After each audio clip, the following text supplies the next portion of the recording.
Hello everyone, I'm Apurva. I'm the technical sales manager for Zolar India and hope you and your family are in good health. So today I have with me one of our entry level tool presetters, which is the Smile Compact. Yes, it's a compact unit, but a very powerful tool presetter. Now what we see here is a tabletop unit which can be mounted on any sturdy table. But then we have a special design for the table. As you see here, there's a shelf for adapters, then there's a slight extension so that you have some space for the label printer as well as the control unit. Now this is nothing but a non-contact type of camera-based tool presetter. So you have the camera on one side, the transmitted light on the other side. Now what you see here is the tower of the machine. It lets you move the optics carrier in the Z or the height axis. Now for this particular variant, you can go up to 350 in the Z axis. And similarly, you have the X axis or the diameter axis. And for this variant, you can measure diameters up to 320 Now what you see over here is the spindle of the tool presetter. Now this is an SK50 taper spindle and it comes with a set of referencing spheres. Now these referencing spheres have a unique set of values associated with them. Now when you feed these values in the software, the measuring system understands where to take the reference from when measuring in the X direction as well as the Z direction. Now, this is a very modular system. So irrespective of the type of tools you're using on your shop floor, could be BT, BBT, ISO, HSK, Kennametal, Capto, VDI, or even most taper. So irrespective of the type of tools you're using, you can adapt those tools onto the spindle with the help of adapters. Now, even these adapters will come with a set of referencing spheres with unique values, so that when you feed those values in the software, the measuring system will again understand where to take the reference from. Now I'm going to quickly show you how to mount an HSK63 tool on the spindle with the help of the HSK63 adapter. So I'm going to quickly take the adapter out, put it on the spindle, and it's done. So it's gravity-based clamping, and at the same time, we also have an option of vacuum clamping. So there's a button on the membrane keypad. If I press that button, the vacuum clamping function is activated. So there's a vacuum which is generated around the external taper of the adapter. Now I'm going to pick the HSK63 tool and quickly mount it on the adapter and clamp it, and we are done. Now I'm going to give you a quick overview of the software functions. Now what we have here is a Windows 10 based system. Now for this particular variant of the tool presetter, we have the Pilot Starter software, which has a graphical interface. So a lot of emphasis has been given on user friendliness. So let's take a look. Now what you see on the screen is a pictorial representation of commonly used tools. So these are nothing but macro programs which allow the operator to quickly measure or preset tools. We call this the elephant function. And now I'm going to show you how easy it is to measure the height of a drill which we already have clamped onto the HSK63 adapter. And I'm going to do that within 30 seconds. My time starts now. So I'm going to select the drill option. I'm going to confirm the adapter, which is HSK63. I'm going to move the camera so that the cutting edge is in the field of vision. I'm going to press OK. I will start the measuring process. And it's done. We have the value.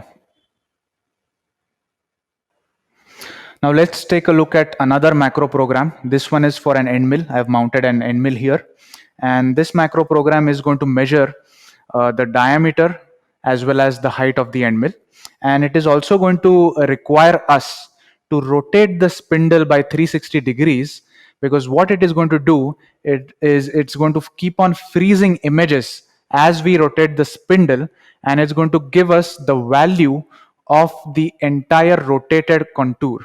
So the advantage of using this particular macro is that it's going to take into consideration the radial as well as axial runout when giving us the measurement result. And like the drill, I'm going to measure this tool again in 30 seconds, my time starts now. Select the end mill, confirm the adapter, move the optics carrier, press OK, rotate the tool by 360 degree, press OK again, and our measurement result is ready. Now let's move on to the next tool, which is the boring bar, one of the most tedious and time-consuming tools to preset, especially when you're doing it on your machining center. Sometimes it takes 5 minutes, sometimes it takes 10 minutes, sometimes even half an hour. But on the Smile Compact, I'm going to preset the boring bar to a specified radius, let's say 52 mm, using the special macro for the boring bar, and I'm going to do that within a minute. So my time starts now. I'm going to select the macro, confirm the adapter, move the camera so that the cutting edge is in the field of view, set the nominal value at 52 mm.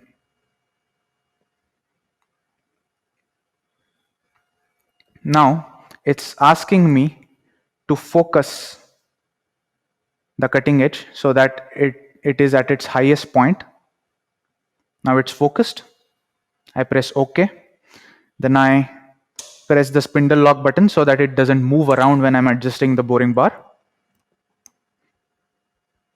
And then I adjust the boring bar based on the graphical indication that I have on the screen. And what you see here is the real-time value of the cutting edge. I press OK. And done. So within a couple of microns, we have set the boring bar to the specified value of 52 mm. Now I'm going to talk about the page where you can create your own tool measurement programs and save them in the library for further use. So in this case, what I've done is I've taken a Capto C4 tool, and there's a Capto C4 adapter as well. And I'm going to move the camera so that, again, the cutting edge is in the field of vision. And once I do that, the crosshairs have automatically jumped onto the cutting edge. This is what we call as the dynamic crosshair function of the Smile Compact. So in this mode, irrespective of where your cutting edge is positioned, the system will automatically detect the cutting edge, jump onto the cutting edge, and recommend a type of cutter shape which is optimum for measurement of that particular cutting edge. So we have multiple options in the cutting edge shape library, and the system is intelligent and it selects one of its own depending on what it sees. So right now it has already selected the cutter edge shape 21. Now what I'm going to do is I'm going to quickly create a program. I'm going to show that to you and save it in the library. First, let's name the tool. Okay.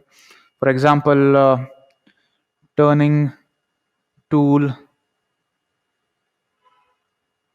001. Okay. Let's give it a tool number.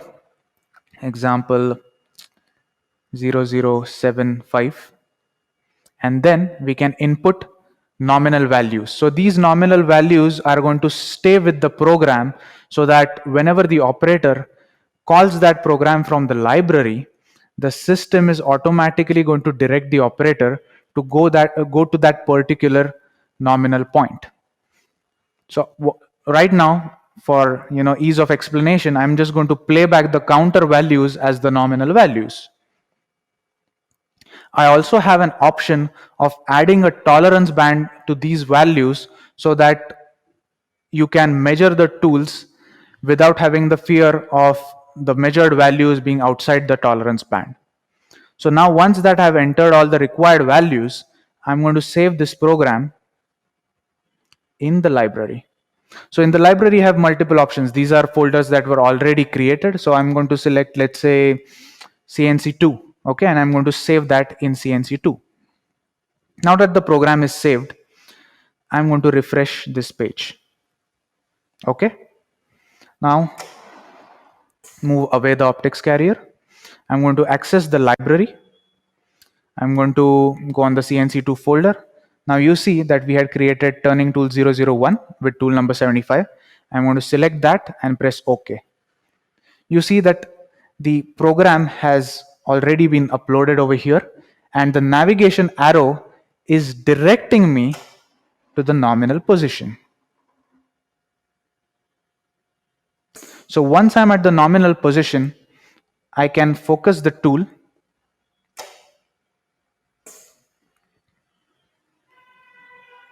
so that we are at the highest point and perform the measurement. And we have our results. So it's that quick. So it becomes very easy for the operator to organize the tool measurement data in the library and use that whenever required. Now I'm going to show you an interesting feature, which is the projector mode or the cutting edge inspection mode. So in the cutting edge inspection mode, instead of measuring with the transmitted light, we are going to check the tool with the incident light. So with the incident light, you're able to inspect certain features on the tool or check whether the tool is damaged. And at the same time, you can also measure the extent of wear with the movable crosshairs. So this enables you to perform certain studies where you can document the performance of the tool. For example, if you believe that there are certain tools that you are receiving from your supplier which are not performing well, you can perform a study. You can use those tools for cutting a few components, bring them back and check the extent of wear and take snapshots. So that way you can perform a proper, well-documented study for your wear. Now I'm going to give you a quick overview of the adapter management function. As I said, every adapter will come with a set of referencing spheres with unique values.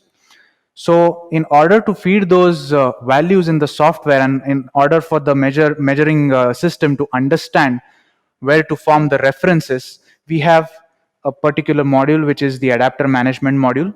So in the adapter management module, what you have is a library of adapters that you create based on the type of adapters that you're using. Now, if you see over here, there are multiple adapters, and the ones which are in use on this particular presetter, we have already specified the values of the reference spheres.